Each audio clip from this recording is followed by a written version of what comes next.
आज हम sound therapy पर रिसर्च कर रहे हैं, लेकिन क्या आप जानते हैं भारत में ये टेक्नोलॉजी हजारों साल पहले मौजूद थी। सोचिए, अगर मैं आपसे कहूं कि प्राचीन ऋषि केवल साधु नहीं थे बल्कि साउंड साइंटिस्ट्स थे। कुछ मंत्र ऐसे भी थे जिन्हें गलत बोला जाए तो परिणाम खतरनाक हो सकते थे।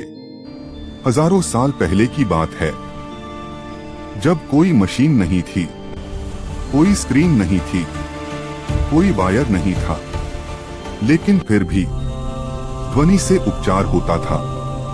ध्वनि से चेतना बदली जाती थी, ध्वनि से प्रकृति प्रभावित होती थी। ऋषि क्यों मंत्र जपते थे?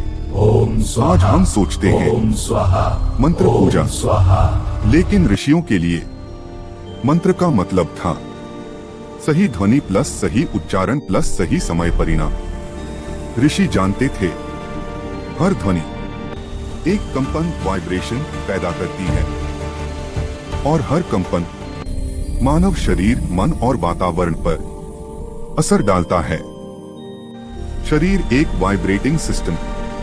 आधुनिक विज्ञान आज मानता है मानव शरीर का हर अंग अपनी अलग फ्रीक्वेंसी पर काम करता है। दिल एक फ्रीक्वेंसी, दिमाग दूसरी फ्रीक्वेंसी, कोशिकाएं अलग फ्रीक्वेंसी। अब सोचिए, अगर कोई ध्वनि इन फ्रीक्वेंसीज से रेसोनेट कर जाए तो क्या होगा? मंत्रों का रहस्य। ऋषियों ने मंत्र ऐसे बनाए थे कि हर अक्षर का अपना कंपन हो, हर स्वर का अपना प्रभाव हो, हर मात्रा का अपना असर हो। इसलिए मंत्र बोले जाते थे धीरे, सटीक, बिना गलती। उदाहरण, एक ओम को सिर्फ शब्द मत समझिए।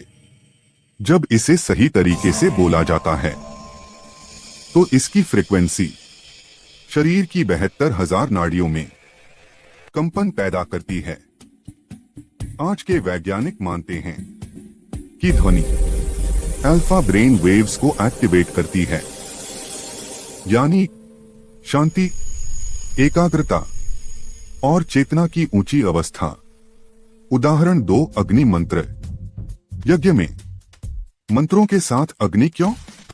क्योंकि ऋषि जानते थे कुछ मंत्र हवा की डेंसिटी बदलते हैं, कुछ मंत्र अग्नि की लौ को प्रभावित करते हैं। आज भी वैज्ञानिक यज्ञ के वातावरण में आयोनाइजेशन इफेक्ट पाते हैं। उदाहरण 3, वर्षा मंत्र। इतिहास में उल्लेख है, जब सूखा पड़ता था तो ऋषि विशेष मंत्रों का उच्चारण करते थे। आज हम कहते हैं यह संयोग था, लेकिन क्या था? या फिर ध्वनि की फ्रीक्वेंसी, वायुमंडलीय दबाव और जल वाष्प पर असर डालती थी।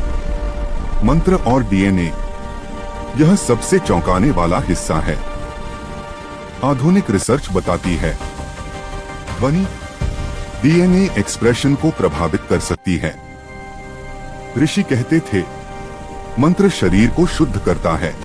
शायद वो जानते थे कि ध्वनि कोशिकाओं के स्तर पर काम करती है, इसलिए मंत्र गलत नहीं बोले जाते थे।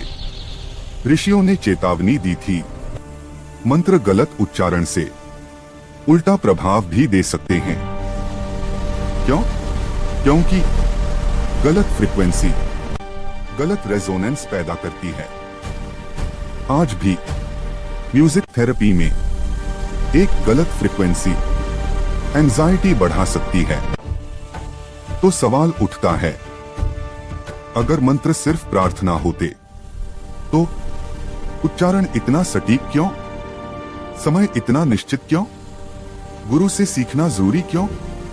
मंत्र लिखे नहीं, बोले क्यों जाते थे? ऋषि क्या जानते थे?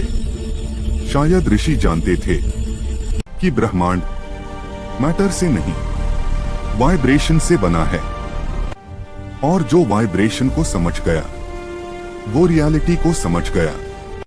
अंत में एक डरावना सवाल, अगर प्राचीन भारत में साउंड टेक्नोलॉजी इतनी उन्नत थी तो क्या हमने उसका पूरा ज्ञान खो दिया या जानबूझकर उसे मिथक कह दिया गया? क्योंकि अगर ये सच साबित हो गया तो हमें मानना पड़ेगा ऋषि सिर्फ संत नहीं थे, वे एडवांस्ड साइंटिस्ट्स थे। और शायद आज की साइंस बस उसी ज्ञान को दोबारा खोज रही है।